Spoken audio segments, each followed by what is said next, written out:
Hi guys, and welcome back to Nail on Sunday podcast with me, Chris, and my beautiful wife. Hi darling, how are you today?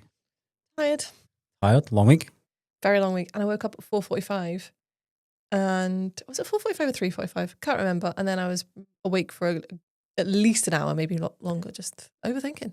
Do you think, because I was thinking this morning when I woke up at around about 6 and the sun was just breaking, which I thought was excellent. And I thought that's a perfect time for the sun to rise. And last night when I went to bed at around about 8:30, the sun was just setting. Rock and roll, guys. Perfect. And I thought that was perfect. I think the sun set a long time before 8:30, but sure. But see this thing that we're about to go into the summer, which I love, absolutely love. I'm just scared for Dakota, the puppy, I know. who likes to rise like a spring chicken when the sun rises. So here in UK, here in Scotland specifically, the sun rises in the summer at like 4 a.m. and doesn't set until 11. What we're going to have to do is one of two things.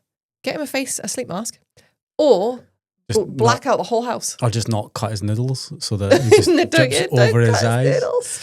So on this week's podcast, guys, we are going to be talking about the evolution of business. And that could be your business, but we're going to talk about our business today. And it might give you some ideas on how you can progress your business in the future. Mm-hmm. All right. What have you been up to this week, honey? Just a lot of work. There's just so much going on right now. I feel like I really want time to stop for like 2 weeks.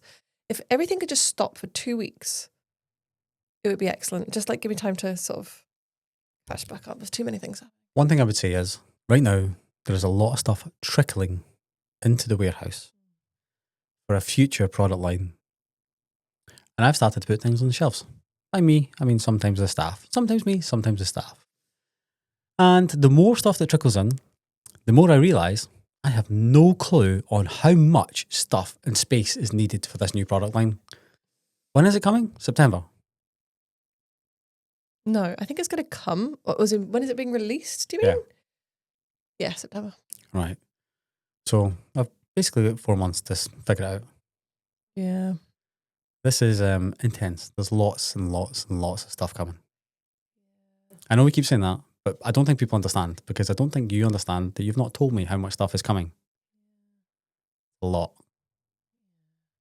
Okay. I feel like that back row is not utilised well at all, though.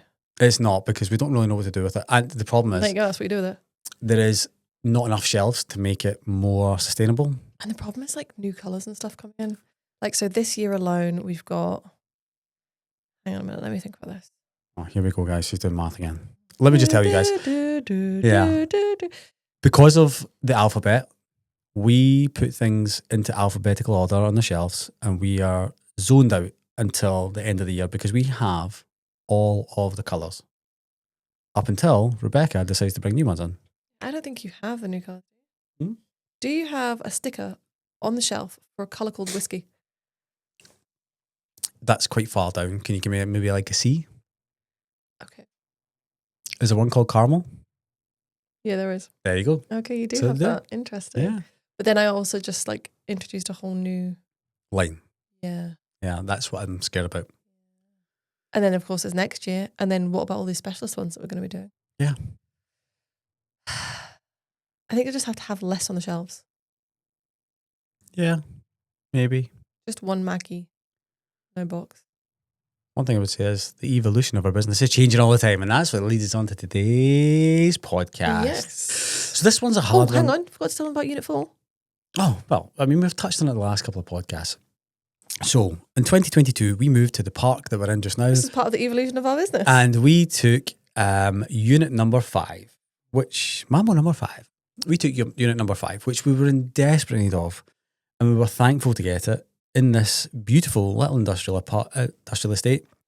And a couple of weeks after we moved into that place and started filling it up, so did some idiots move into unit 6. And I always thought to myself, God, I wish I had that, just so no idiot moved in beside me. Unit 4 was the smell of the weed coming through the walls that was really the problem, to be honest. The dog poo out the back door, that was stuff another like problem. that. Yeah, the noise of the revving cars and such like. And I always thought to myself, God, I wish I had taken that. Not that we knew it was up for rent, but there we go. And we had some beautiful neighbours, number 4 and across the way as well. And then those guys stopped paying rent. So when they moved out, we approached the landlord and said, can we take it? And thankfully we did, because we filled it really quickly, surprisingly really quickly. And then the year after that leads us to 2025, and Harry, Unit 4, is moving out. And basically the landlord just came and said, I assume you guys want it. We were like, of course we do. So yes, we now have 3 big industrial units, plus a new specialist office, which we've been calling the VIP suite for a When are while. we ever going to get around to doing all this? That will be done by the time this podcast comes out. For sure. Really? Maybe. What about the staff room? I was thinking we could get on that as well. Yes. Fruit machine. Are we going to keep the carpet or just put floor? For the time being, probably. Okay, we'll probably put nice flooring in. Little sofa. Pool table. Oh. Vending space. machines. Oh my God. See if you Waffle maker. Air fryer. Yeah, multiple air fryers. Yeah, but who's good? They never clean anything, so. Very true. You guys don't deserve it if you're listening. I know nobody listens other than Karina. Well done, Karina. Thanks.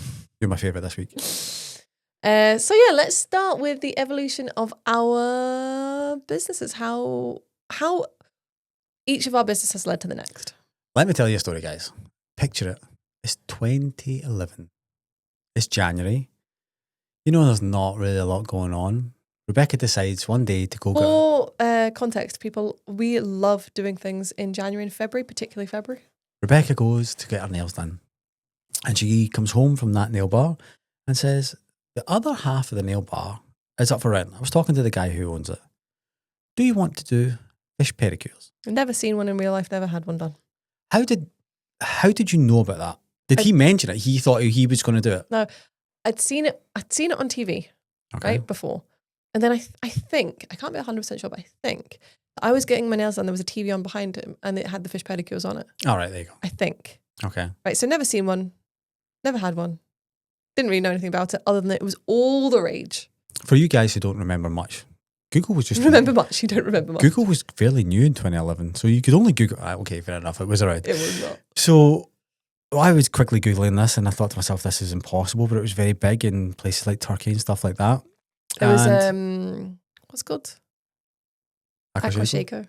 The biggest one in the UK was the first one in London, Aquashaco, which is funny that we visited that many years later and they closed down. So we did a quick Google search and I found a place in Liverpool and I called them and I said, look, obviously you can hear by my accent, I'm not local. I just want to understand if you guys are busy and if this is like taking off. And the girl says, well, we can fit you in, but it's going to be in 2 weeks' time.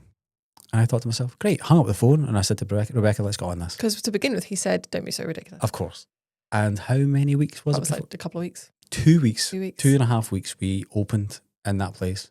And it was wild. And the thing is, to start up, it was very little costs, right? To us at the time, it seemed like a huge amount of money. But how much was it each tank? $2,500. But we were paying we just had to pay a deposit and then we were paying them off per month. Was that right? We got a small helping hand. We did. I was going to get onto that, but it was it per month we were paying? Yes. And it was interest free? Interest free over, I think it was 6 or 12 months. Yeah. And we had to, of course, pay a deposit. And we did a business plan for my dad. It was hard to find I someone think we got £1,500. something like that. It was a very small amount of money, but at the time it felt humongous. Yeah. So I think it was £1,500 business. My dad is not like for handing out money. We had to do a business plan. We had to give him shares. Yes, he had 2 shares. And No, he had 25%. okay. And yeah, we actually had to pay interest on that as well. Now, a lot of parents, if you're a parent and you're thinking about gifting something to your kids, don't make them work for it because it made us work. Mm-hmm. It made us work harder. It did. But so we had the tanks, and what else did we need? We bought a couple of plastic chairs. Yep. We sofa. bought a little reception desk. A little reception desk, a sofa. I mean, we probably spent under £300 on the fixtures and fitting, other things that we had in there. Yeah. Didn't we? Tried to buy second hand where we could. IKEA bookcase to put some storage things on, towels and all that stuff. But yeah, about £300. Yeah. And yeah, we were open and we had no staff. Just Chris and I, we paid £250 a week rent, which now seems ridiculous when I look back, but that was including everything. So we just paid £250 a week to the nail salon. We had no staff, it was just us, and we were busy. So we started with 6 tanks. Was it 4? 4 tanks. We so with 2 joined together, 2 double tanks. 2 double tanks. And then we got another one and a hand and arm tank, which I think was the first in the UK. It was specially made for us, and it was for people with psoriasis and stuff. And they were actually like recommended from the hospital to go and get it done. Yeah.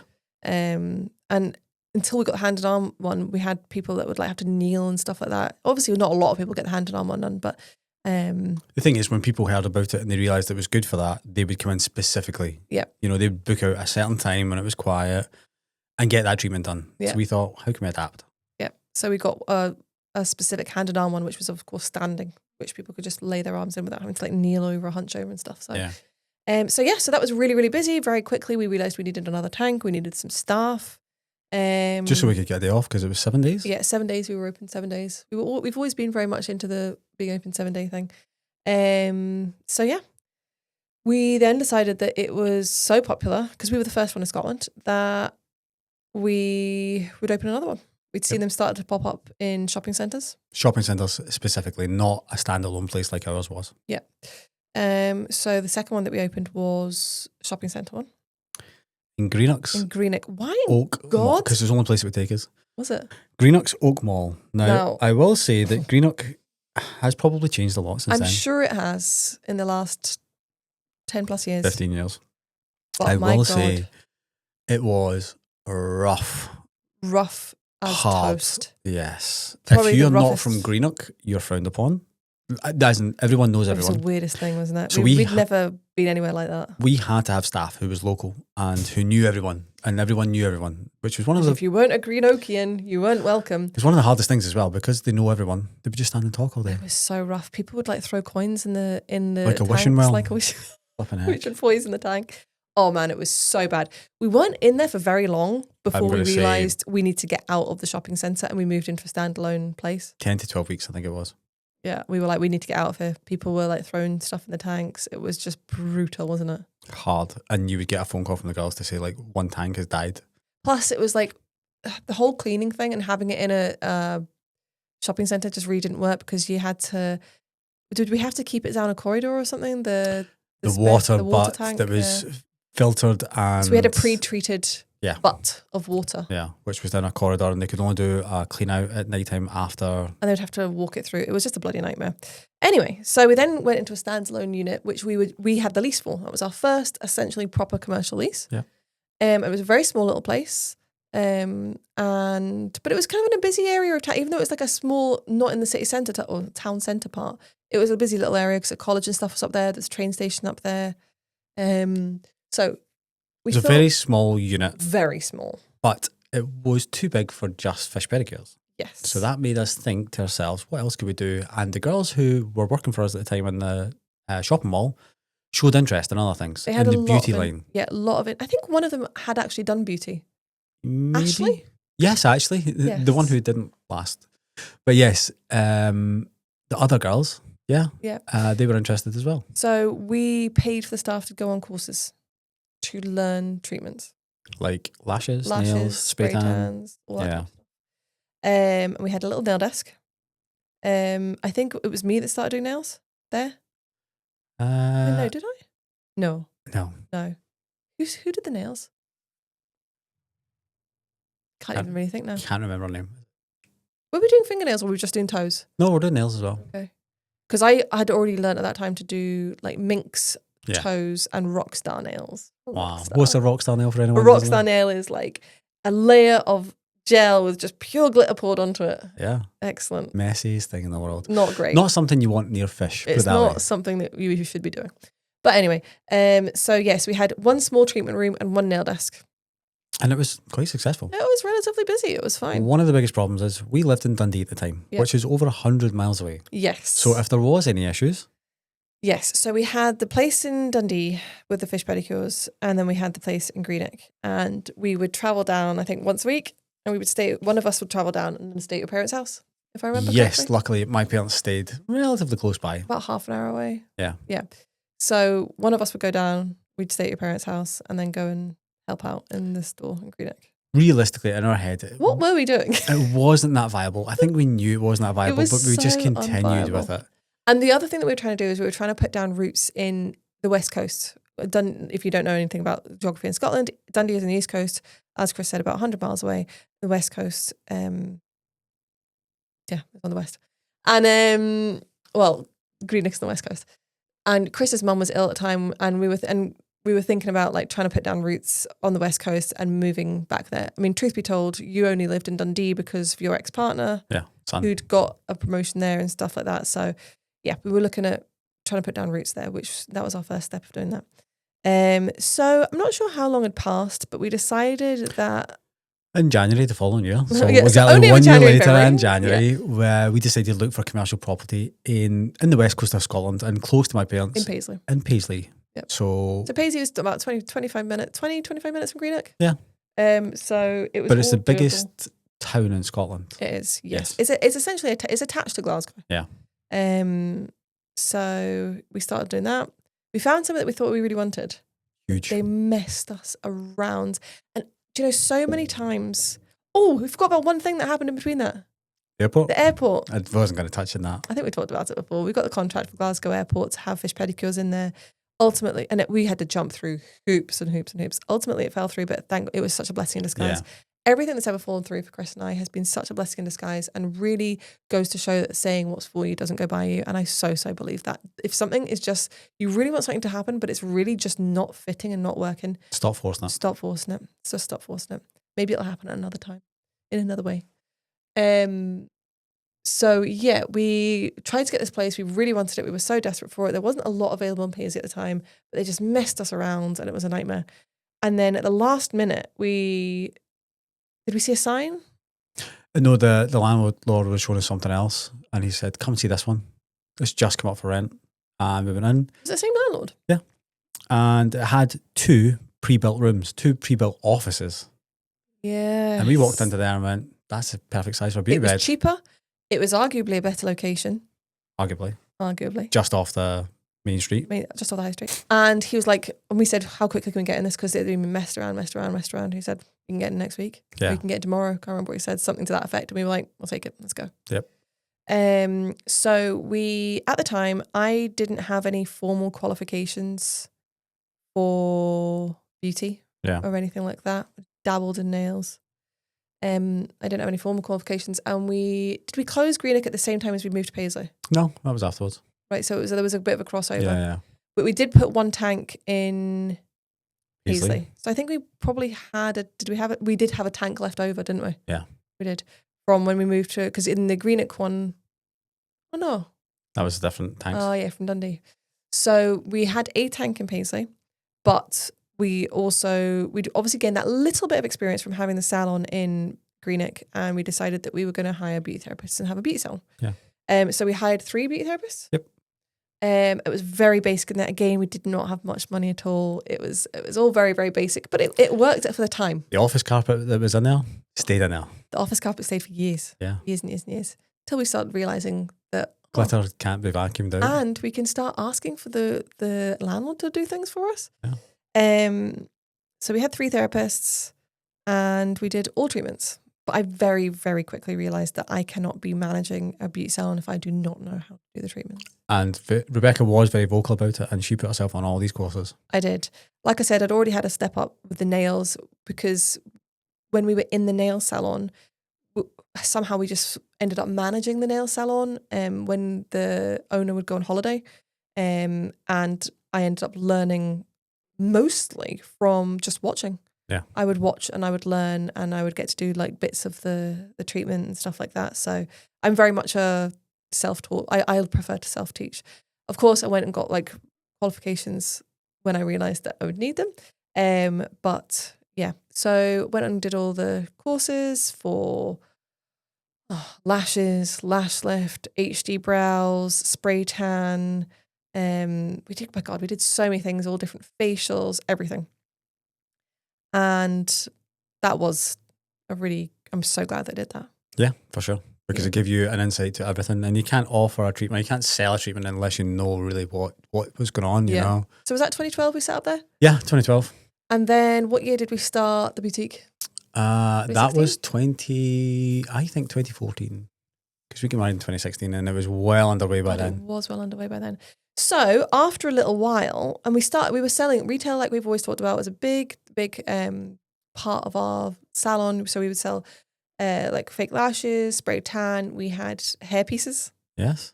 which we sold a lot of them. Jesus, we ended up having to get all these IKEA, the big Kallax with all different drawers for all the different colours and hair pieces. We sold a Loads. bloody hell Sleeping rollers at Christmas time and stuff like that. Yeah, sleeping rollers. And then we started having like a few random things. Like we had some random bags and stuff like that. I don't know how it came around, but it did. But it was mostly that hangover cure things, teeth whitening things. Fad stuff. Anything that was a fad. But it was great. It was great. And it kind of made us think to ourselves, what sort of... Could we have a whole store that like had this type of stuff? Retail stuff? Because Rebecca and I are from a salesy background. So that kind of made us think to ourselves, what could we do? And a couple of doors down was a shop that had been up for rent for ages, as in the big sign outside. It used to be a newspaper editorial room. But I mean, it must have been up for rent for years. Years, probably since we were there. And we called the landlord, who was the same landlord, and he showed us it. And we thought to ourselves, we could actually make this work. We'll make something out of this. How the hell we landed on clothes? So we have a friend called Kerry. I'm glad you remembered. And Kerry has the exact same type of business as us, just in Edinburgh. And we met her through, oh God, we've forgotten a whole part of the story. We've met her through distributing products for another brand. Yeah. So the Lip Voltage. Yes, Lip Voltage. If you guys remember Lip Voltage, and they have a really good mascara, Dreamweave mascara. We were the Scottish distributors for that. And we met Kerry through doing that. So she had the East Coast, we had the West Coast. That's the way it worked. And we also both ended up doing stuff with Lauren's Way and things like that as well. She was massive in tans, and we were very similar to her, weren't we? Our business was similar. Our way that we ran our business was similar. Just really hard workers, like hard grafters. And somehow jointly we came to this decision that we were going to do clothes. Because we were looking at bags and stuff like that, I think Kerry was as well, and that led us into a place in Manchester that was selling clothes. And we looked at them and thought to ourselves, we could actually do this. That is what happened. We would go down for bags. We were down at the beauty show in Manchester, and we stopped off for bags on the way back. And then we saw all these things, and then at the same time we both decided to open boutiques. Yeah. And so Kerry did one as well. We did one. Kerry was mostly a sunbed shop. But yeah, so that's what we did. And I mean, we never had any experience in clothing at all. But at the same time, in Paisley, there was nothing like it. It was really that sort of DLSB type stuff. Yeah. It was this, we would sell a lot of the same stuff as DLSB from the same places. Yeah. A lot of fast fashion that looked really good, especially on Instagram, which was really popping off at that time. Yeah. You know? Yeah. So we opened the boutique. We had hair in it because... Yeah. There was a room, like a glass fronted room at the back. And we were like, do you know what we're really missing with the salon? We did everything in the salon. We had a surgeon that came in and did Botox, and we did, the facials, the facelifting facials, and we did microdermabrasion and chemical peels and the body shrink, fat wraps, and we did everything. We did absolutely everything. And we had somebody that came in and did teeth whitening. I'm so against that now, but anyway, whatever. But it was back in the day. And we're like, do you know the one thing that we're missing? Hair. And I'm sure, I don't remember any occasions, but I'm positive our clients will have said, oh, you guys should do hair. It would be great because then this is one place we can come and get everything done. And we had makeup and whatever, And we had this room, we were like, do you know what would be perfect in here? Hair. So we thought to ourselves that maybe clothes won't be enough to stand alone by itself. Yeah. Hair, not enough to stand alone by itself, but put the two of them in one place. Mm-hmm. Happy days. And there was enough space for two or three stations. 2 stations. 2 hair stations. And then we had our hair wash station, which was beside our changing room. And yeah, it was great. And we did hair extension. We were mostly popular for hair extensions. For sure. Because when we were in Manchester, we found a supplier for hair extensions when we were down there. So we managed to get relatively good hair really, really, really cheap. So we managed to offer hair extensions really cheap. We always had our ethos was always offer really cheap prices and just be really busy because it makes you better. Definitely, for sure. Always have a busy diary, a full diary. Yeah. And we did that, we had that for a good few years. I would say it took us through to about 2018 when we realised that hair sometimes can cause us a lot of problems. And because we weren't hairdressers, now don't get me wrong, very along the same lines as when I was managing the beauty salon, we realized that we need to have some knowledge in hair. And of course, you pick things up. We're both very fast learners and we're very practical learners. So watching and listening, we pick it all up. But there's certain skills that you would need to learn. So Chris went and did a course. Worst course ever. A barbering course. Yep. And he quickly realized that he just didn't have the confidence to actually do it on people. He was too scared. I just don't like touching people. You were too scared, weren't you? And then the famous hair extension course, which we have previously discussed. Go back and listen, whatever episode that was. But you'll hear about the guy who came to train them and he was off his face and he hadn't slept since the night before and it was really, really excellent. Anyway. Again, filling me with tons of confidence to do it on people. Yeah. Jesus. It wasn't just Chris that we were putting on that course. It was the staff as well. And Chris did it too. Just to make sure you had those abilities. Not that you ever did it on a client, but we'd help in. Yeah. Help out. You helped out with weaves quite a lot. All the time. Yeah. Against my better judgment, but yeah. I would help out with washing and drying hair. Yeah. When the girls were really busy. And we were busy. We had a lot of really regular clients. Yeah. Really regular. I'd say Thursday, Friday, Saturday were some of the busiest days. They were really busy. And it was the same people, blow dry every single week. So I can't remember at which point exactly we decided we've got to get rid of hair. I think it was maybe a staff situation that made us go, right, okay, do you know what? Now's the time. Do you know, I think we got really good at choosing really good clothes. And clothes was really getting more popular. And we thought to ourselves, like, why are we wasting our time with this hair that's just taking up space and then staff issues? Staff causing us problems. Yeah. So we decided, I can remember. We had a couple of good staff members. Yeah. But then a couple of really not good staff members.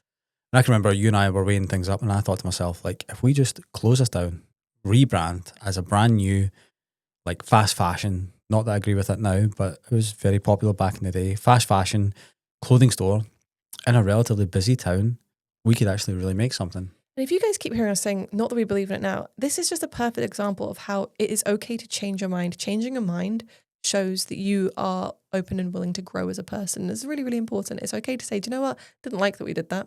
Yeah, and I like to vocalize it, both that we did it and it's maybe not sit with us right now. Whereas a lot of people might just brush by it and say we didn't do that. So with the hair, whilst we were really busy with the extensions, the other stuff, it was a nightmare. We were really charging low prices because of the area that we were in.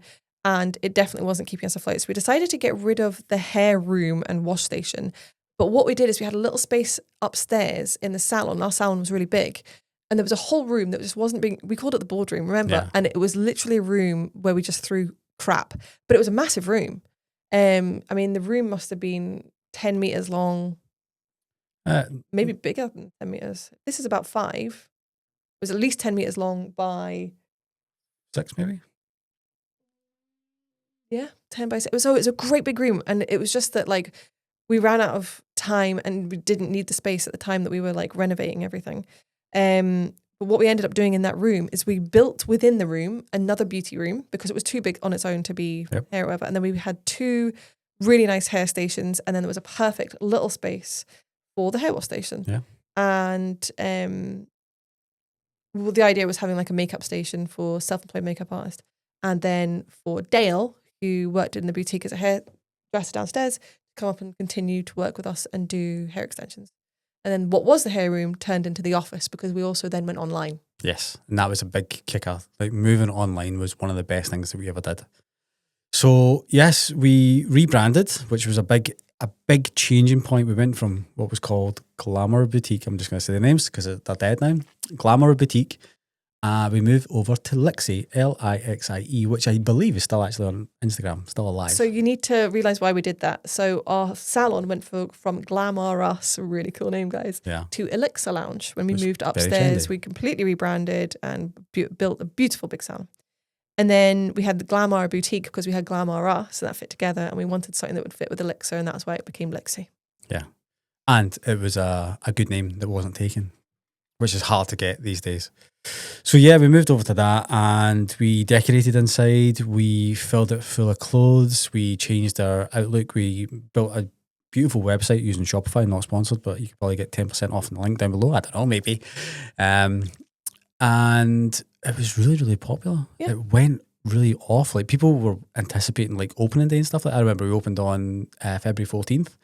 Was it going to be January or February? Yeah. And it was great. It was really, really great. And it went great for a while. And then, just like the rest of retail, it started to die. And then one thing that Chris and I are very, very good at is not being sentimental or emotional in business. And when it's time, it's time. When it's done, you move on. You can't flog a dead horse. I remember noticing how quiet it started to become the end of 2019, and people were just waiting for the Black Friday sales. Black Friday sales then, I would say people were specifically waiting for it. It was such a big thing, and I thought to myself, I'm not going to spend my whole entire year waiting to make some money in the Black Friday sales. That's not a good thing. And at that point in time, I was looking to explore different avenues. Rebecca and I spoke about property quite a lot, and I thought to myself, well, maybe I can get into property, maybe that could be like my full time, And then lockdown. When did we close the clothing boutique to go online specifically? To only go online? Was it like the week before lockdown? Yes, pretty much. The week before lockdown. The timing could not have been better. Yeah. Could it? So we focused just having the boutique online, and at that point in time, I had built a training academy out back, and it wasn't being used. We forgot the whole training academy. And so, oh my God. I said to Chris at the beginning of this podcast, we'll just rush through all of our businesses and then we'll concentrate on nail order and then talk about how people can. Yeah. So forgot about the training academy. So in 2019, we built a training academy, but not built it, but it was an office space out back, which we kind of built up to be our training academy. Yes. Because if you have a beauty salon it's a big property. We've still got it right now, actually. But it had an office that wasn't really being used, and I thought I could just put all the clothes in there in boxes, save hanging them up. 2 businesses were sharing it. So the training academy had its space, and the training academy was because we realised, a couple of things. Number one, I was just taking that natural next step as a beauty therapist into becoming an educator, which is a step that a lot of people take. And we were putting our staff on a lot of courses. And I was like, wouldn't it be great if I could teach them myself? So, yeah, we did that. But like Chris said, there was a lot of space not being used. So he used that space for Lixie. So they were sharing space. It did. Lockdown hit, and I used to go in every day and send out the parcels. That was my escape from Rebecca, because we were allowed out to do those types of... Well, you were just going to one place where there was no other humans. Yeah. I was packaging up orders and leaving them in a very specific place for DPD to come and collect them. When I wasn't there, it was all kind of weird and stuff like that. It was all very weird. It worked. It did work for a while. But what lockdown did give us is time together.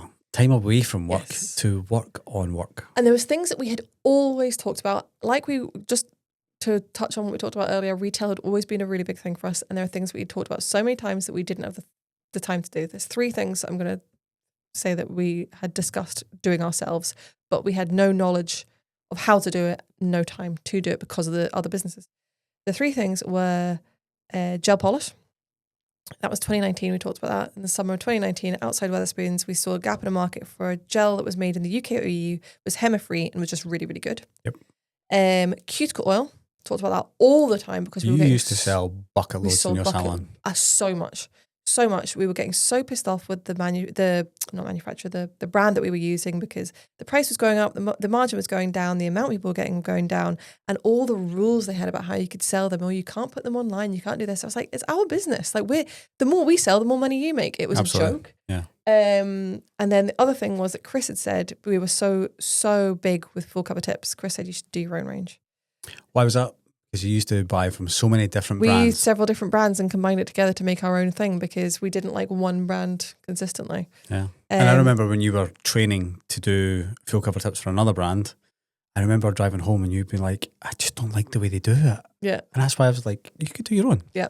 So, yeah. But again, it kind of never thought much of it because we didn't know where to even begin. But like Chris said, lockdown gave us the time together to really talk about things and work it out. I was just doing press on nails because I was like, we need to continue to make money somehow. Our staff and stuff were furloughed, so that was fine. But we needed to continue. We need to make money somehow. And I was bored more than anything. Yeah. So we started the press on nails. And I was like, I'm just going to do it myself. It'll be like 5 sets a day. I'll sit and make them. It won't take me any time at all. Oh my God. Number one, it took me ages. The number of Playboy bunnies that I drew on nails was absolutely wild. And also, quite honestly, the staff that we had were probably much better at nail art than I was. Yeah. So that's when we started Nail Order, right? That's when we started a business called Nail Order. It is not in any way the business that you see it as today. If you're watching on YouTube, I'm about to flash up the original logo on the screen right now. Yep. And you'd be like, what the heck? So you'll see the tagline which says... Custom nails in the mill. Something like that, right? So that's why it was Nail Order, because it was a play on the word of mail order, and it was nails by mail. Yeah. And so that's how we came up with the named Nail Order. But like I said, it's not the business you know today. So that officially registered in July 2020. Technically, it was started on the date 5 years ago. Yesterday, technically, is when we got the Instagram and stuff like that. But we April registered- 4th, but we didn't register until July, and by that time, It had gone mental. So what we'd done is the staff were working as contractors. Obviously, they couldn't work for the business because they were furloughed, but they were working self-employed. I offered it out and said, if anybody wants to do these self-employed, you can have a certain number a day, do whatever you want. And because we were doing so many, like I don't know, 17 sets a day, something ridiculous. We did 500 sets through lockdown. And that was just the first lockdown. yeah, and that's like 2 or 3 months. 3 months. Yeah. And I was at that post office every bloody day in the queue with so many of them, and it was a nightmare. And I had to make all the little kits together with all the bits and bobs they got. Anyway, so yeah. So that's how Nail Order started. That And is technically how Nail Order started. certain things came around about that time. For instance, we had our own logo slogan, I do nails, what's your superpower? Yep. And we put it onto face masks. So we already had the I Do Nails logo that you see on our aprons and stuff like that. We used to sell it in t-shirts and hoodies. That was our salon uniform. Yeah. And I think Jennifer had said, oh, it would be cool if you could make... For coming back, face masks with it. Yeah, so but what I thought she meant was like the old uniform, cutting them up. I still believe today that's what I heard her say, like cutting them up and making them into face masks. And I was like, oh, but why don't we actually do face masks, like purpose-made face masks printed? Yeah. So that was our first item that we sold on the Nail Order website, which wasn't tips. Yeah. Because we had the tips for sale. As in the press-on tips. Press-on nails. Sorry, Yeah. the press-on nails that we were selling. We had them up for sale for consumers. And then we were like, well, why don't we throw a professional item on there? Yeah. Masks. It wasn't really a professional item, but it was geared towards professionals. It was. And I remember Rebecca putting them on a forum, on some sort of nail God, it forum. went mental. Hundreds and hundreds. Like, overall, I think it was like 1,200 comments. I need one, I need one, I need one. So I think we'd ordered like 150. I don't know why. No, I think we ordered way more than that. Originally, and then that changed to like 500 of each style. And this style changed to nails, brows, lashes, and everything else. People are like, oh, I need this one for Yeah. makeup, hair, all that sort of stuff. Yeah, we did so many. It was great. We just sat in the garden and just made up all of these pouches. In fact, you can flash up a picture of that, all the little Sure, I'll have metallic something. pouches. So that's what Nail Order. Well, and then we introduced. Was it in August? No, it wasn't. When did we start with cuticle oils? Cuticle oils was due to be August, but because of just all the setbacks in the whole entire world, they didn't come until I'd say September, October. maybe October. It'd be interesting to go back and find out when we released our cuticle oils, because like we said, that was the thing we talked about all the time. We sold so many in the salon. The brand that we were selling said that we couldn't put them on our website and sell them during lockdown, which was absolutely insane. I thought, why wouldn't you want to empower businesses that are supporting you? Yeah. I was quite disgusted by it, to be honest with you. In fact, that was the kind of turning point. That was, and I was like, made us no, change. do you know what? We can do this better. We can do this in a way that empowers the nail techs. We say to the nail techs, you sell them however you want to because it's your business. So yeah, we started with the cuticle oils. We had 5 cents. Yep. And we did a sanitizer. Was that the same time or just after? Same time, tropical juice. Tropical juice. And that was the only one that was so good. And that's what our business was until August 2021. What happened then? We launched extensions. Yeah, we did. So we took the knowledge that we'd gained to... Now you can, if you guys want to see the first video of extensions, it was recorded live and I put it on YouTube, and it's probably still on the Nail Order YouTube channel. Just go back to the very first one. We've changed so many things since then, but yeah. And in fact, if you watch that and look at our stuff now, you'll be like, my God, is this the same company? Yeah. We've evolved so much. But yeah, so August 2021, we launched extensions. Did we launch with 7 styles of tips? I'm not quite sure it was that many. It was. Wow. We had, because we had pre-etched and non-pre-etched. Yeah. I want to say it was 7 types. I'm Okay. pretty sure it was 7. And it was an overnight success. That was August 2021. So we're just going to take you through all the reiterations of Nail Order, because believe it or not, the Nail Order that you guys know today is only 18 months old. August 2021 until October 2023, our business was extensions, cuticle oil, sanitizers. For the most part, we threw in a couple of essentials and our merch that we'd done. And we grew the merch line as well. All those lines, we grew them, we added to them. But that's what Nail Order was until October 2023. So literally, the business you know today, even at that, only really started in October 2023. It seems such a long time because it didn't feel like that at the time. Oh my God, I know. So I can't even think when it would have been, the beginning of 2022? But what happened with the gel polish was it was something that our customers had asked us for, and obviously the best thing that you can do as a brand is bring out a product range that people can use from the beginning to the end of the service. And people were asking us so much for gel polish to put on top of the extensions. And then we'd seen that like other brands were doing what we were wanting to do, and we were like, oh, do you know what I mean? There's probably not space in the market for that. Just let them do it. And our customers just kept asking and kept asking and kept asking. So we decided to see if it's something that we could viably do, come up with a gel polish that was so good that it would actually create something quite unique within the industry. Yeah. I think a big word that was being thrown around a bit then was hypoallergenic. God. And that was both important to us, but at the same time, we knew the product had to be unbelievable. Yeah, more than anything else. Yeah. It had to just work really, really well, because what we'd seen prior to that was HEMA-free products that they didn't stick very well, or they were quite watery, or they just weren't great. Yeah.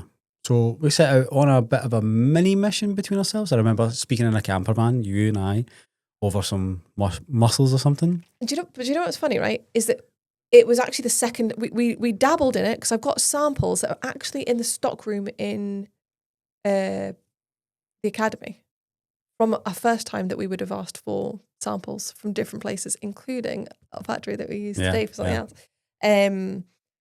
So prior to that, we had obviously like dabbled in the idea and then just gone, no, we're going to just let other people do that. Yeah. But yeah, like you said, we started on a mini mission to try and find stuff, and we got samples from various different places. Thought that we decided on one, then I spot that 0.1% of an ingredient. I was like, just can't have it.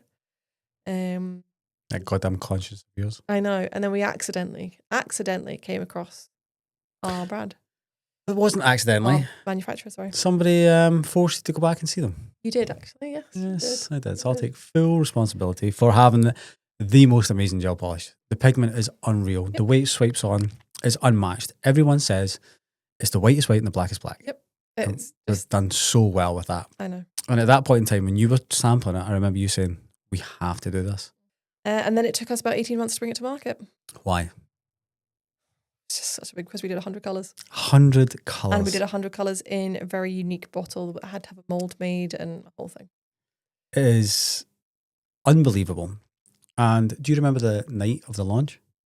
I do. Do you want to talk about it? Well, just before that, very late into the gel polish build out journey, before it was launched, we realised that we were going to have to do a builder gel. Yeah. Because it's just what everybody used. We were like, we're going to have to. It was actually very much last minute decision, a bit of a rush.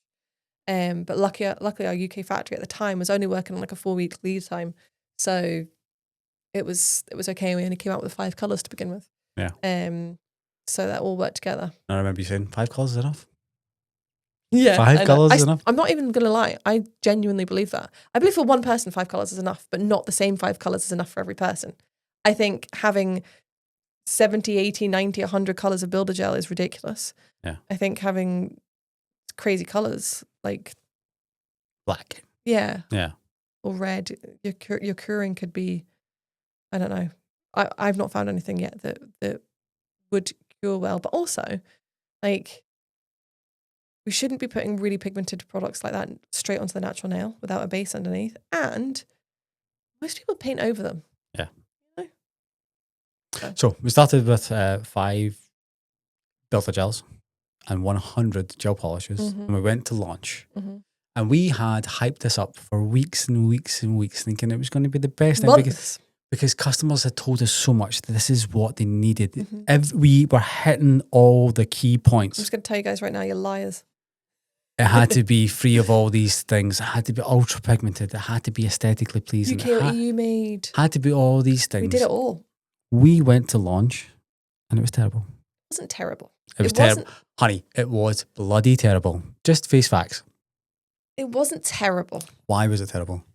I don't know. They didn't believe us. They didn't believe us. And it was that whole proof of concept. And do you know the thing is, right? I think we'd been lulled into a false sense of security with extensions, because the night before, I've talked about this many times, night before extensions release, we were walking the dog with Chris. Bailey and I were walking Chris.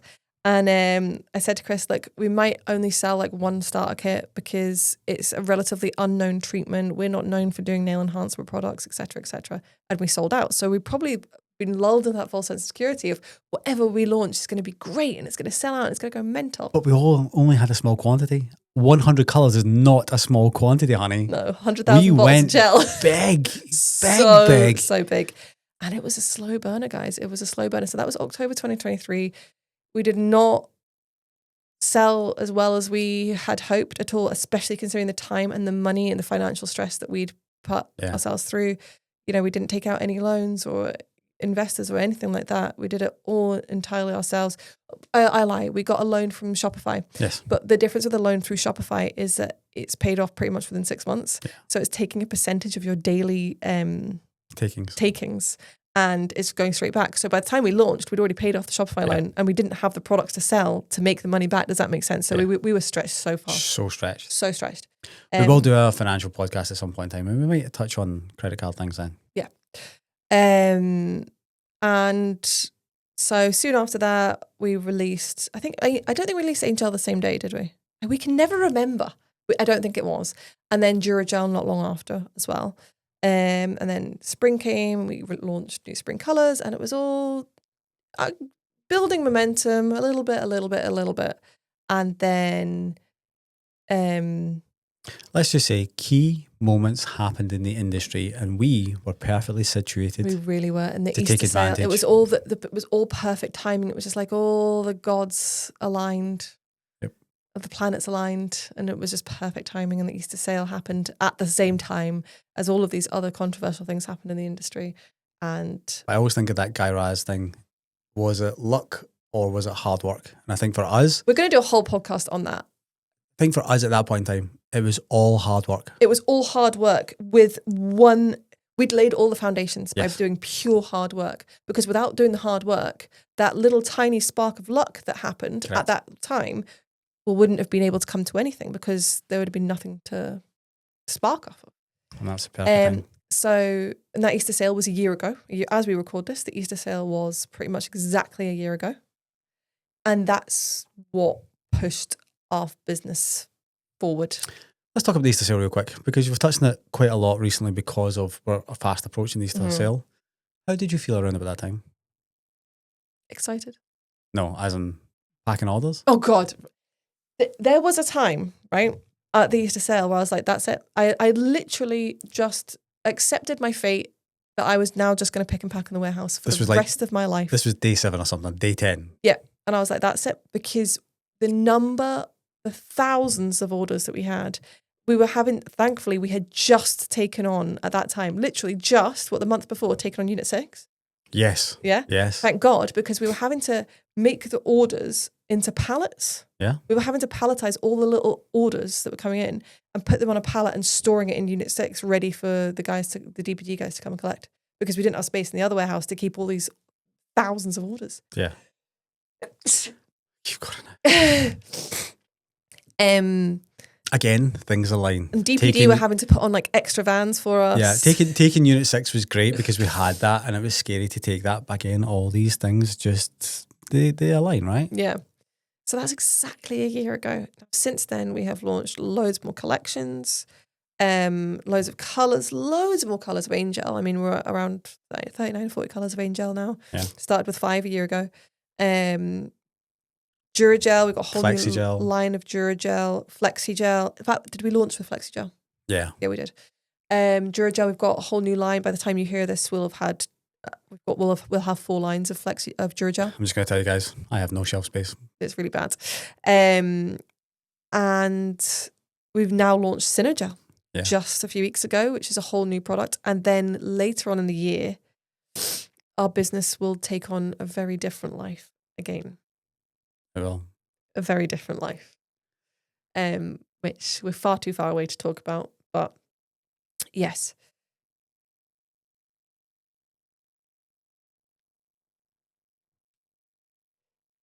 She's got it as well. Oh my God, guys, something has happened since we've come in here. And what did the girls have in here yesterday? There is dust. No, but it's something, the girls must have had something in here yesterday. I was completely fine. And then we were 15 minutes into the first podcast that we recorded. Yes, I'm lying. We've recorded 2.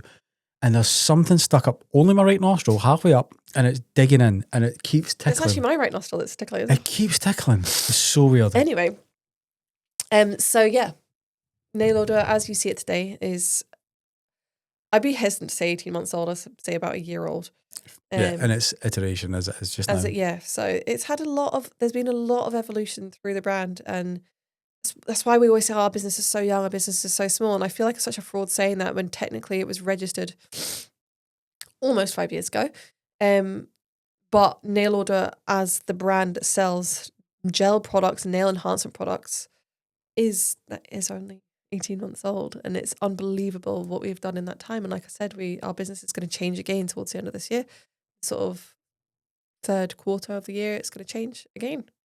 And I am pumped and excited for it. There's so much stuff. I know. Let's not talk about that. Okay. But one thing I just want to say is, like, right now, I can't imagine doing this with anyone else. And I'll tell you why. Oh my God, look how I'm getting sentimental. No, I'll tell you why. Because nobody pushes the envelope as much as you do. You push the boundary. And as much as I will be completely frank with you, sometimes I have great ideas. And Rebecca just doesn't agree with them, or she dismisses them, and then eventually it's her idea, and then we launch it or whatever. It'll be a seed becomes something else. I love how detached but attached you are. You're quick to move on. You're quick to say I'm wrong. You're quick to change your formula. You are quick to pull things off the shelf that are not right. You are quick to do these things, whereas everyone else is too sentimental, too stuck in their ways, won't evolve, won't adapt. You do. And that's what I love about you. Oh, thank you, honey. And do you know what I love about you? No matter what my crazy ideas are, you just come along with the ride with me. Oh, quite often I'm driving the car. Okay, you're driving me, but yes, you're there for the ride, supporting me. And everyone will think we're crying. We're not, right? Just a little bit of now something just got in a here. cold since we've been sat in here the last 2 hours. But yeah, the thing with Chris and I is it's very much a partnership. We are very lucky. Our lives could have been so very different. Oh, 100%. If you'd stayed with your ex-partner, your life would have been very, very different, because you wouldn't have had someone to push you. And same could be said for me. Like I could see myself having been in a corporate, really boring job where I wouldn't have been very fulfilled at all. I love being able to make a direct impact on something. And I say that to my sister, who works, like I said earlier, in corporate marketing. In fact, was that on the last podcast I said that? Whatever. It was earlier today. Who works in corporate marketing, and she hates the job. And I'm like, I just can't imagine, like, to me, it's not about money. It's never been about money. And it can be very, like, I think for somebody to judge on the outside, it'd be like, oh, it's all about money. It's not at all. For me, it's about personal success. And personal success is just making a success of something you do. It's not about how much money you make out of it. And you can only have that sense of achievement if you can have a direct impact on something. Yeah. So I can't imagine not having that. Like, I feel like I would be so unfulfilled. And I know I'm a nightmare. Like, my ADHD gets worse and worse the older I get, and it's really hard to... I think especially right now, because we have lots of future plans. It's really hard. It's so hard to complete what you're doing now and stay focused on that task while still having to do the work for the future thing and not get too far ahead with that. It's when people say, you need to be here in the present. You can't. You can't be. We're done. See, by the time we bring you guys a product, we're done with it. Yeah. It's boring to us. Also, like, we move on to like completely new projects. But that's why it's boring. We've potentially new companies.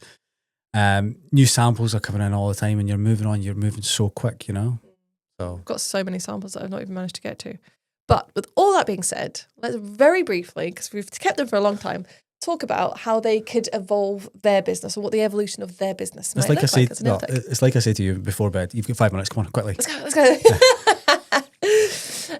So as a nail technician, how can you evolve your business? Well, we have touched on this on various other episodes before, and I guess you can follow along with our journey a little bit. If you have been a self-employed nail technician for a while and you decide that you want to evolve your business to become a salon owner, that is an evolution of your business.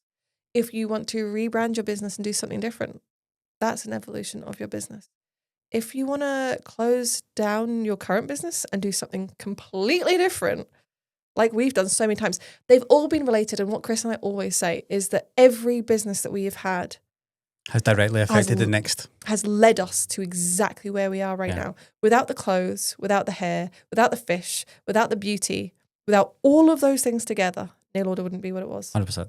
We would never have found suppliers, never known how to find suppliers. No. Never we needed known. all of those individual experiences to bring us together to where we are. And one thing I will say to you guys, if recently you've tried something and it has failed, do not worry. It's not a failure. It's just a stepping stone. It's It just is. a way for you to learn for future you. Yeah. Always think about what will future you think of right Yeah. now. Exactly. And don't, if something doesn't work out, it's just not for you right now. It might be for you in the future, in another iteration, but it's just not for you right now.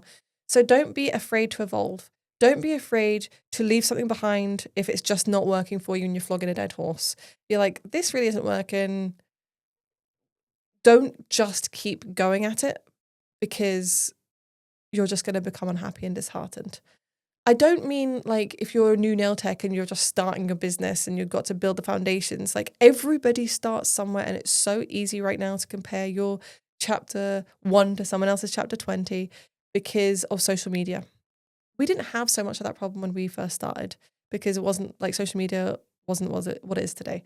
So everybody starts somewhere and everybody starts at the bottom. Don't be arrogant, and remember you've got to put the time in. But what I mean is if you've introduced, say you're doing multiple treatments like a beauty therapist, and one of those treatments, it's not very popular. You're spending a lot of time advertising it. You're spending money having stock. Just get rid of it. Yeah.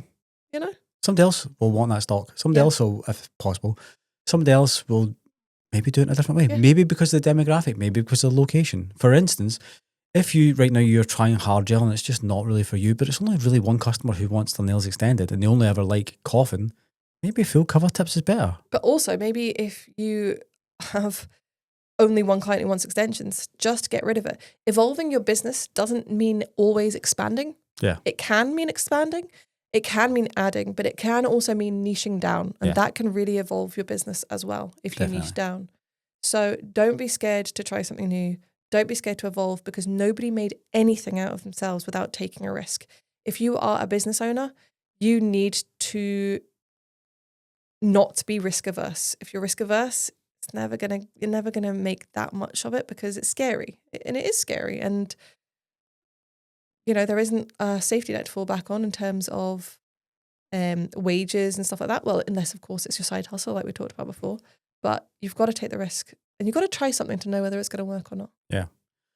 I think also because we've had these experiences and we've shared them with you guys today, hopefully maybe at some point in time you've thought to yourself, actually, that's me right now. Mm-hmm. Maybe doing what we've done is not going to be right for you. But maybe doing something very similar or taking a pivot, taking something from what or just hearing that it's okay to move on. Like I would consider every business that we've ever had to be a success. Yes. And the reason is, whilst we might not have that business today, the reason I would consider it a success is because the point at which we walked away. Yeah, 100%. We didn't walk away when we were completely down and out and beaten and losing money and it just terrible. We moved on at the right time. We thought, do you know what? No, it's the time now. Yeah. So, yeah. And that's why I would consider all of our businesses to have been a success. It's good to have this journey with you. Okay. Again, I'm not crying. It's just... I can't believe we actually did that one because... I think we could have probably done 2 hours. Because as we were talking along, I was like, oh God, I forgot about that. I forgot about There's so many things we forgot about to talk about. There's been so many things on our journey. And we've probably made it sound really rosy and exciting and not hard. It was really, really hard, guys. Like I've said before, we, sold cars and whatever to make sure we could pay staff and really lived on the breadline. But it all adds to your character, doesn't it? And it was all fun. It was fun. I wouldn't take back any of it. Absolutely not. Makes you tough. Mm-hmm. For sure. It's good. Sure. Like if you were to go to military camp or something for 15 years. Okay, honey. What are we doing for the rest of the day, baby? Oh, sorry. Jeez. See, I was getting all emotional and I said the baby was. I don't know. All I'm thinking about is tomorrow morning where you are going to take me to a nice cafe to continue your coffee journey. Yeah, maybe one with a decent grind on their roast because today something's weird. There's a funny taste happening and I think it's got to be because the grind has not turned down. I don't know if I maybe had one of your decaf today and it didn't hit right or something. I don't know. Well, maybe if the decaf was the last one, like I said, you've got to run it through twice. I don't know. Yesterday I was flying all day, couldn't stop talking. Couldn't stop jumping about. I had 2 espressos and 2 Red Bulls. And I know I shouldn't have, but on that note, look, honey... I'm just going to say, we spent a lot of money on a coffee machine so that he stopped drinking Red Bulls because I don't like energy drinks. Okay. You want to get us out here? Okay. As always, guys, if you enjoyed that, give us a thumbs up. leave us a comment below to let us know about the evolution of your business, and be sure to subscribe to be notified when we release our next episode. Getting spilled, nail text, talking again, keeping it real, y'all gon' feel. From designs to the drama, every secret they reveal. Stay sharp, stay tuned, man, you know it's the deal.